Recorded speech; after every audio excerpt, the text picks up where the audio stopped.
What is up, y'all? Will here at Schedulefly.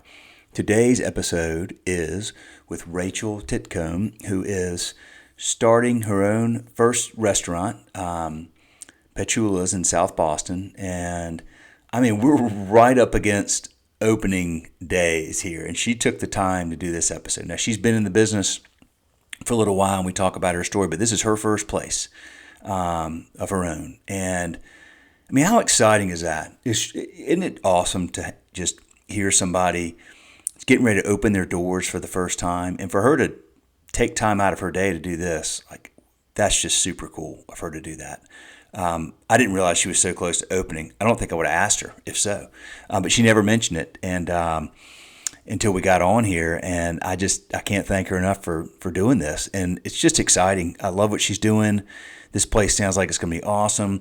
Rachel has great personality, great passion for what she does, and just a cool person to talk to. We had a fun time talking, and we had a little excitement when my daughter came home from getting her wisdom teeth taken out. We had an interesting little pause, but anyway, this is a fun episode, y'all. Rachel's great. She's been a good customer of Schedulefly for a long time, and we're proud to serve her. We're proud to serve her new team, and we're proud to have the opportunity for her to share her story here on this episode. So let's get right to it. But before we do, a quick word from our partner at Schedulefly and our sponsor of this podcast, Pop Menu. Pop Menu is all about making your day easier and your sales bigger. They will simplify your marketing operations, bring in more guests, and capture customer data for personalized remarketing to keep them coming back.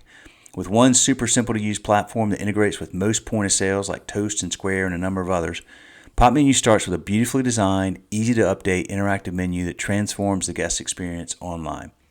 It includes a brand new website that's optimized for search engines like Google for no additional cost, automated digital marketing, online ordering and waitlisting, and you'll never miss another call with their AI answering solution that costs as little as 47 cents an hour. And there's just so much more in there. There's a link to Pop Menu in the show notes. Go check them out. My 2 cents is that our mutual customers with Schedulefly that we share with Pop Menu that I've spoken to have all said, great product, great company, great customer service. We've referred some folks over to them over the last few months that have gotten going with Pop Menu recently. They're all real happy. So check them out, and check out this episode with my friend Rachel and her new place, Petula's in South Boston. More episodes coming soon. See ya. What's up, Rachel? Hey, how are you? I'm really good. How are you doing? I'm good, really good. Thanks for taking the time to do this today. Yeah, I'm excited to catch up. Absolutely. Well, do me a favor. Just introduce yourself real quick. Sure. My name is Rachel Titcomb. I am in the process of opening my own restaurant, Petula's, in South Boston. We are about a week out. So it's crunch time. That's so exciting. You're a week out and you're taking the time to do this. I didn't realize that's amazing. Thank you. Oh, yeah, no, it's a nice distraction, honestly. Oh, wow. Oh, well, I have so much to ask you. Okay, so well, just start out. I mean, I read, your LinkedIn profile of like kind of where you've been, and I mean, you've obviously used Schedulefly at a lot of places. How did you just tell me the origin story of how you first got dialed into this crazy world of hospitality? Sure.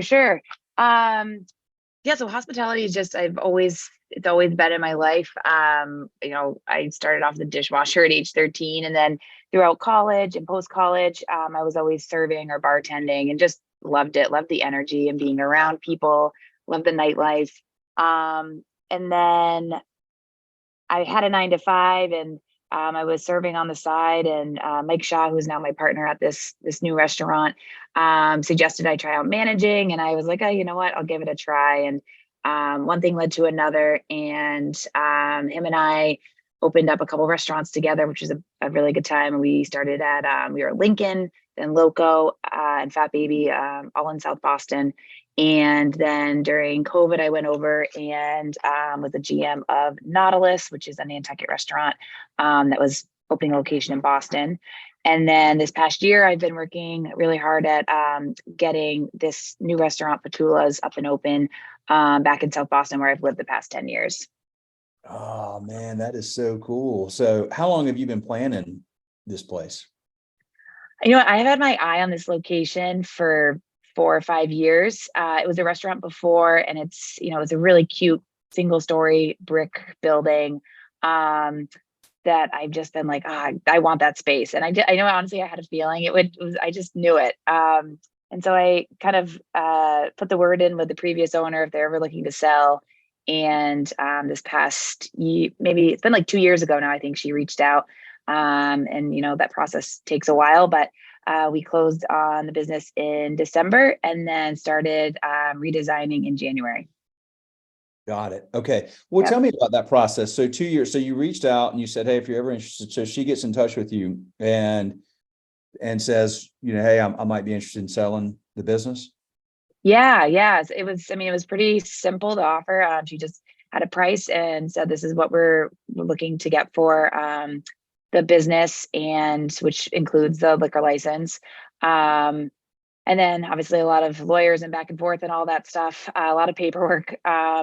And then once we decided on, found a middle ground, we closed, and then the business and everything in the business is yours.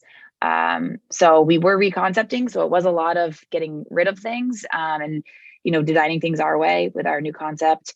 But yeah, it was definitely a learning experience. I've been, the opening GM of many places, but seeing the other side of things from an ownership perspective is definitely been eye opening. How do you value a restaurant?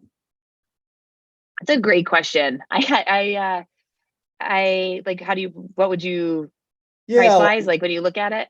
yeah, so Yeah. she's like, okay, I want to sell it. Here's my like, how does a restaurant owner typically come to that? I mean, obviously you mentioned the liquor license. I'm assuming that's an expensive Yep. up there where you Yeah, are, that's but a big part of it. It was interesting. I think when they gave us a number, they valued it a lot on what they had put into it themselves. Um, a lot of times it's based on your sales, the percentage of what you've done. But things are a little wonky with COVID for a while. So I think it was hard for them to base it off of any set sales number. yeah. So we came to an agreement again, basically on the assets of what the business had with the equipment, the liquor license, the lease, all of that. So we found a number that way. So you were able to take over the lease. How much longer do you Yep. have a lease? 7 years. Okay, that's good. Okay. Yep. Yep.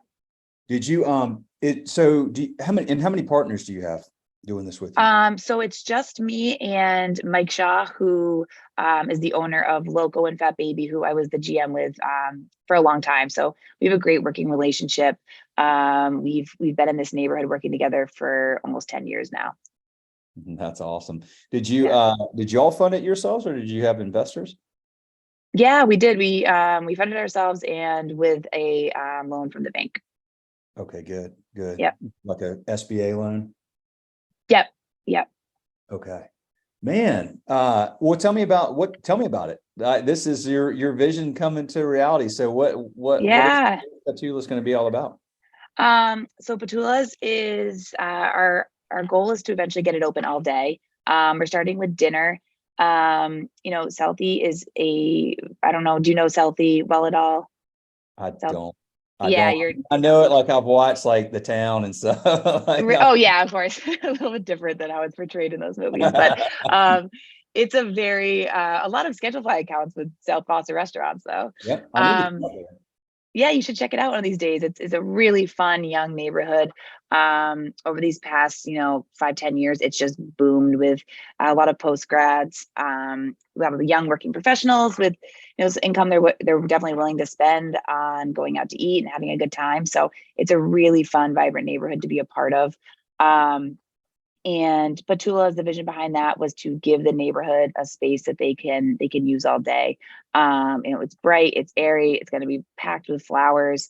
And when you go in, you have the option of eating, a nice, fresh, healthy salad, or you can stick to like a staple, our signature burger.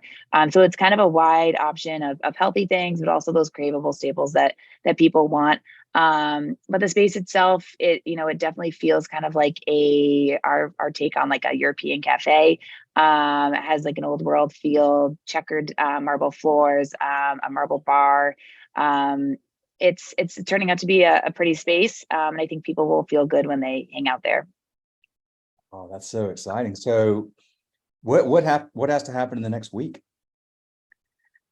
So, oh God, so many Probably a things. lot. The list is long, I'll tell you that. Um, right now, so we just started staff training, which is, one of the most exciting parts, to actually have human beings in here who are going to be part of your team and running the place. So last night was our first night of that. We did introductions.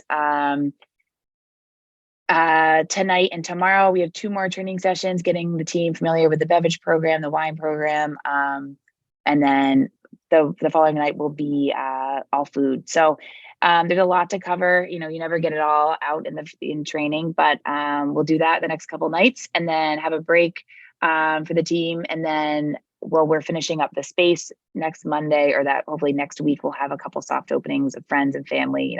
A forgiving crowd who you get to try things out on, and then open to the public. Oh man, how freaking cool is that? That's awesome. Yeah, it's fun. It's a lot of fun. What is it like? What about hospitality is so attractive to you? Um, I think what I like about hospitality is, I mean, of course, the people. Um, I grew up in a family who was always throwing parties for the town. We'd have like epic New Year's Eve parties, and um, my parents they loved hosting, and that's really what I love to do as well. And I love in building a team. It's a combination of those two things. Building a team you're super proud of, who can host this, whether it's a day or night experience for guests, is just such a rewarding feeling. And it kind of combines a lot of different components. You get to be creative, you get to be social, you get to obviously there's a whole nother business side of things you need to pay close attention to. So you get to use all these different sides of your brain, which it's so much fun. And again, it's the energy that keeps you going, and you really feel that during an opening. What's the difference between being a GM, which you were, have been very successful at a while, and you mentioned this, but like, tell me some of the things that are new and maybe even surprising to you as an owner that you had not encountered as a GM? Yeah, it's funny. I'm still figuring it all out.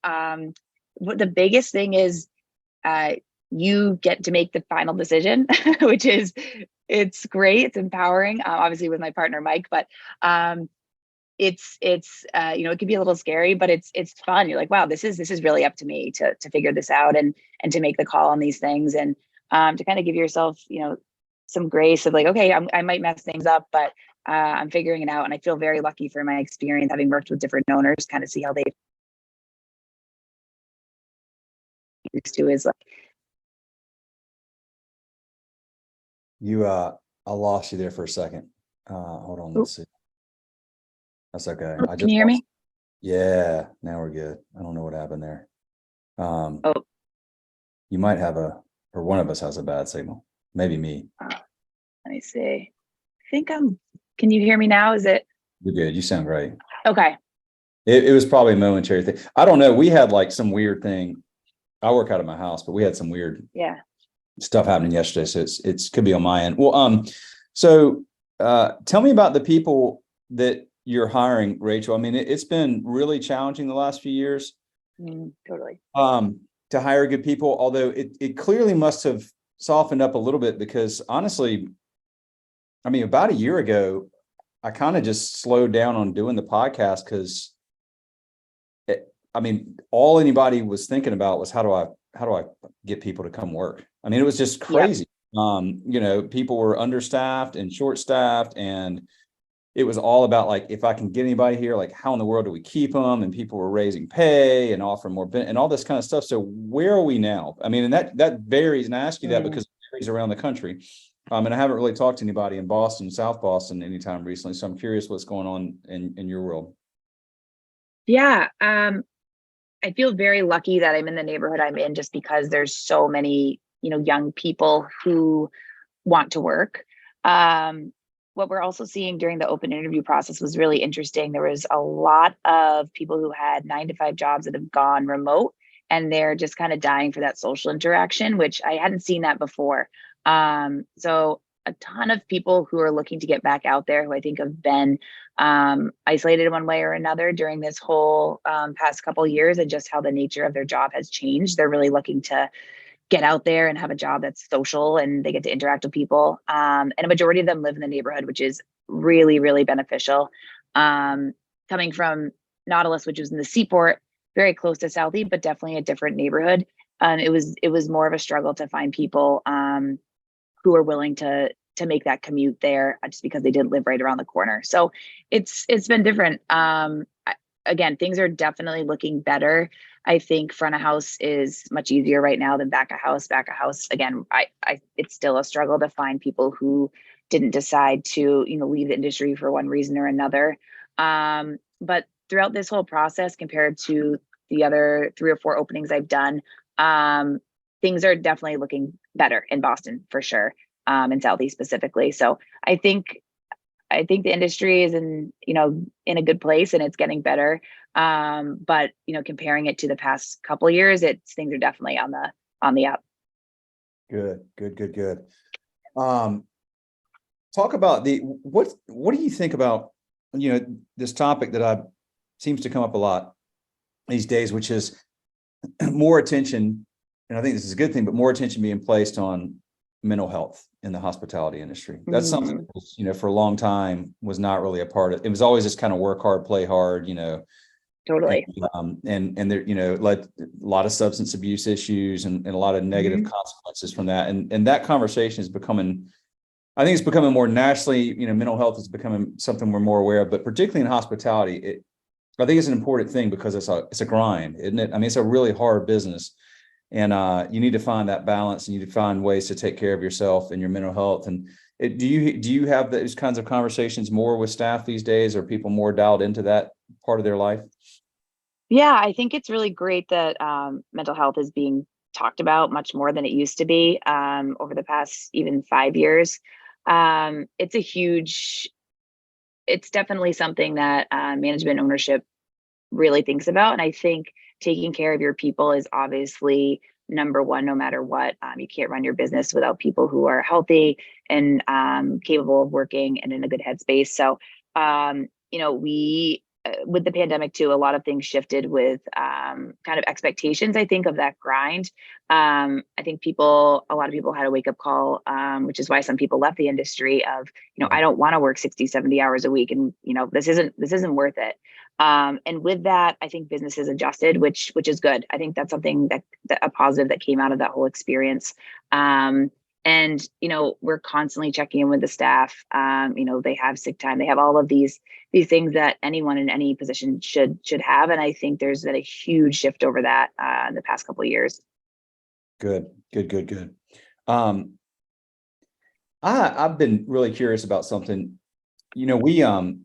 We're small. We only have 5 people. We don't have a sales force. People find out about Schedule Fly however they do, and they take it from place to place, maybe like you. Hold on one second.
This is quite an interesting episode here. My daughter is just coming in from getting her 4 wisdom teeth taken out.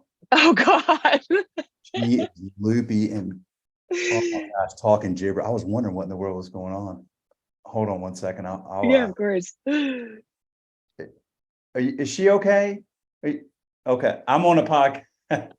Okay, sweetheart, you're good, sweetheart. You're good. Go lay down. Go lay. Oh my God. Out of it. Say so. Have you ever had your wisdom teeth taken out? Oh yeah, I don't even remember the car ride home. Yeah. Oh wow, that was quite interesting. I've How never. old is she? She's 19, and 19. oh man, that is pretty wild. Well, anyway, sorry about that. That was so. Oh, that's entertaining. I thought like her and my wife were yelling at each other. I couldn't figure out what was going on, but they were just wow. Okay, so here's what I was going to ask you about. There are today, there's like 300 or 400 restaurant technology companies that provide something for restaurant operators. It's just exploded over the last, I mean, even since COVID, I mean, it's just absolutely blown up. I'm super curious how you, as somebody who owns and runs restaurants, like how do you cut through all, I mean, you must have people constantly trying to sell you something, and there's 5,000 things you could theoretically implement in your restaurant. Like, how do you cut through all that? Do you just use word of mouth and ask around, or do you have to ignore a lot of noise? It's just something I don't know. Yeah, that's a really good question, because there has been so much over the past couple of years, and there's been so many products that have like really expanded. They were originally a point of sale, and then they added scheduling, or they're doing payroll and scheduling, and they do everything. So I think a big part of it is, Schedule5, for example. I've used you guys now for the past almost 10 years, and just a reliable product that, again, a lot of people in my world have used consistently. And sometimes I find when you try out some of these newer products, they haven't worked out all the kinks yet, or there's certain things that you're used to with certain systems. And I think a big part of it, again, is like word of mouth. And again, for example, with Schedulify, just things people are familiar with. A majority of the people I've brought over to my new spot have worked with me for a long time, and all of them know it like the back of their hand. So it eliminates a whole like learning curve of for myself when I'm starting things. It's something I just don't even have to worry about, and for probably at least half the staff who's used it before. I think it's always good to check out the new guy or the new product, but again, sticking with what people know generally tends to be less work and less of a learning curve, I've found. Yeah. What about so what are some of the other, like, what are some new restaurant technologies that you're excited about, if any? So we're using Toast right now. And this is my first time using Toast Payroll, which I'm excited because I think it will speed up the payroll process, which can be kind of tedious. In the past, I've used point of sale and then a different HR platform. So having those two things combined, I think is going to eliminate a couple steps for the admin side of things. So I'm pretty excited about that. I think that's the newest one I'm working with right now. And then everything else I've used in the past. Gotcha. Yeah, there's a lot going on out there. I mean, we kind of keep to ourselves and stuff, but yeah. Been to some I went to an event out in Denver, and I saw this slide this guy was presenting, and he's like, it was a logo for like all the different restaurant technologies that are available now. And it was like, he has like, I have 250 logos on here, and that's not even close to all the companies that, I mean, we weren't even on it, and there's 250 logos. It's hard to like, I can't imagine trying to like filter through all that stuff and figure out, what to use and what not to use and all that. So yeah, I think a big part of it too is relationships. Like you guys have always been so good to us. Toast is local to Boston, so I know a lot of people that work for the company, and just things that honestly, like, it has to be a great product, but the convenience of it too, and having support and people who respond, it just makes the whole it's just one thing that's taken off your plate during like a stressful time. that's a big, yeah. I mean, that's certainly that's a big part of our ethos, of course, is like, just be there when people call or when people email. I mean, Yeah, I remember calling you during you called me right back when you guys had your, oh God, that was scary for you guys, I'm sure, but that whole situation. But I was like, I can't believe I'm getting a call right now. I mean, those things go such a long way when, again, there's so many options, and having an actual human being on the other side of a phone call really, really goes a long way nowadays. that was, so we talked then during the, Yeah, yeah. I I'm think sure you talked, I think you said you talked to like 100 people that day. yeah, I think that there was something like 600 or 700 phone conversations over the course of like, the first week or something like that. I mean, this is all I did, just all Yeah, day long. which I'm It was sure crazy. that saved a lot of accounts for you.